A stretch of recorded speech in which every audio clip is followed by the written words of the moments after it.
آپ کو اللہ رب العزت نے جو صلاحیت دی، جو آپ کے لیے وسائل مہیا کیے، اس کے ذریعے سے بڑا حصہ آپ آخرت میں مہیا کیجیے۔ وَلَا تَنْسَ نَصِيبَكَ مِنَ الدُّنْيَا، ہاں دنیا میں جو آپ کو چلنے کے لیے پھرنے کے لیے جو ضروریات ہیں، اس سے بھی آپ اس کو فراموش مت کیجیے۔ یہ منہج ہمارا ہے، یہ نبی کا منہج ہے، اور ہم علماء سے کہنا چاہتا ہوں، سب سے پہلے اپنے آپ کو کہنا چاہتا ہوں کہ اللہ رب العزت نے ہمارے لیے کہا تھا انما یخشی اللہ من عبادہ العلماء، کہ اللہ سے خوف کھانے والے، ڈرنے والے یہ علماء ہوتے ہیں۔ امام احمد بن حنبل نے کہا کہ دیکھو جی، خیر البریہ، اس کائنات کے اندر جتنے بھی مخلوقات ہیں، سب سے بہترین انسان، افضل انسان اللہ رب العزت کے یہاں علماء ہے۔ اس لیے کہ جو شخص اللہ سے خوف کھاتا ہے، جو ڈرتا ہے، وہ خیر البریہ، وَلَمْ يَخْشَى لا الا العلماء، اور اللہ سے ڈرنے والا یہ علماء ہی ہوتے ہیں۔ لیکن ایک بات یاد رکھیں،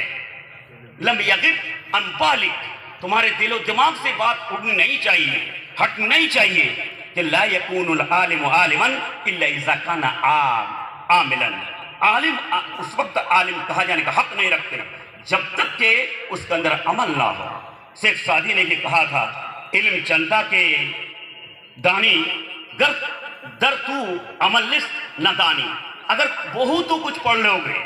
بہت تو کچھ پڑھ لو گے، لیکن اگر تمہارے اندر عمل نہیں ہے تو سمجھو کہ تم جاہل ہو۔ دوستو بزرگو، آج سماج کا حال یہی ہے۔ ہاں میں یہ کہا کرتا ہوں، لوگوں سے بات شیئر کرتا ہوں کہ آج فارغین ہمارا، جن کو اپنے آپ کو عالم کہتے ہیں اور بڑے سمان و عزت کے ساتھ انہیں پگڑی باندھی جاتی ہے، مجلس قائم کی جاتی ہے، جلسے جلوس قائم کیے جاتے ہیں، اور اس میں ہم اپنے بچوں کو ان کے سامنے کھڑے کر کے ہمارے مدرسے سے اتنے لوگ کی فراغت کی۔ میں یہ کہنا چاہتا ہوں کہ آج چاہے وہ مدارس بنگال کے ہو، بہار کے ہو، یا ملک کے کسی بھی خطے اور کسی صوبے کے ہو، فارغین کی تعداد میں کوئی کمی نہیں، لیکن مجھے یہ بات آج تک یہ سمجھ میں نہیں آئی کہ فارغ اس جنگل میں جا کے کھو جاتے ہیں۔ یہاں تو افریقہ کے جنگل بھی نہیں ہے، سماج کا جو جنگل ہے اس میں آپ نے آپ کو انہیں کچھ روشن کرنا چاہیے تھا، لیکن اسی کے رنگ میں یہ ہم لوگ رنگ جاتے ہیں۔ دوستو، ان باتوں کی طرف ہمیں توجہ دینی چاہیے، ہم اپنی ذمہ داری کو نبھائیے، ایک داعی کی حیثیت سے،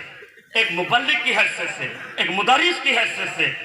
ہمیں اپنی جو ذمہ داری بنتی ہے اللہ اور اللہ کے رسول کی طرف سے، اس ذمہ داری کو ہم محسوس اگر کرتے تو یقیناً اللہ رب العزت ہمارے لیے کہا ہے وَمَنْ أَحْسَنُ قَوْلًا مِّمَّنْ دَعَا إِلَى اللَّهِ وَعَمِلَ صَالِحًا وَقَالَ إِنَّنِي مِنَ الْمُسْلِمِينَ۔ اس سے بڑھ کر کے کون انسان بہتر ہو سکتا ہے جو اپنے آپ کو اللہ رب العزت کی طرف دعوت دیتا ہے اور وہ خود عمل صالح کرتا ہے۔ یقین جانیے، یہی علماء ہے، یہی طلبہ دین ہے جس کے اللہ رب العزت اس کائنات کی ساری چیزیں، حتی الحیتان فی ضوف الماء، یہاں تک کہ سمندر کے اندر جو مچھلیاں تیر رہی ہیں، اپنی زندگی گزار رہی ہے، اس کو بھی اللہ رب العزت انہی علماء کے لیے لگا دیا ہے۔ دوستو، ان کی مغفرت کے لیے، ان کے رفع درجات کے لیے، ان تمام فضائل کو ہمارے نظر رہنی چاہیے،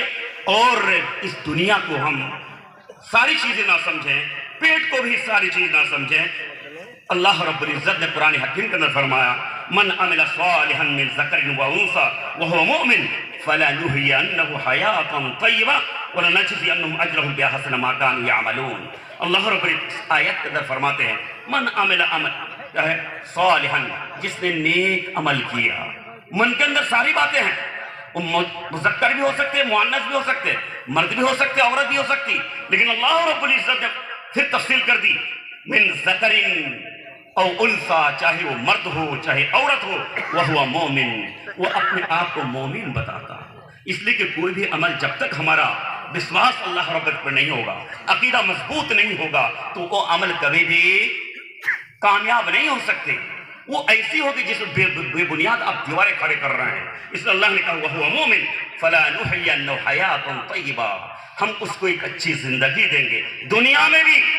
وَلَنَجْزِيَنَّهُمْ أَجْرَهُمْ بِأَحْسَنِ مَا كَانُوا يَعْمَلُونَ، اور جتنا کام کیا اس سے کہیں درجہ ان کا بڑھا کر کے ان کا آخرت روشن کریں گے۔ اقول قولی هذا واستغفر لي ولكم سائر المسلمين وصلى الله تعالى على نبينا محمد وسلم، والسلام علیکم ورحمۃ اللہ وبرکاتہ۔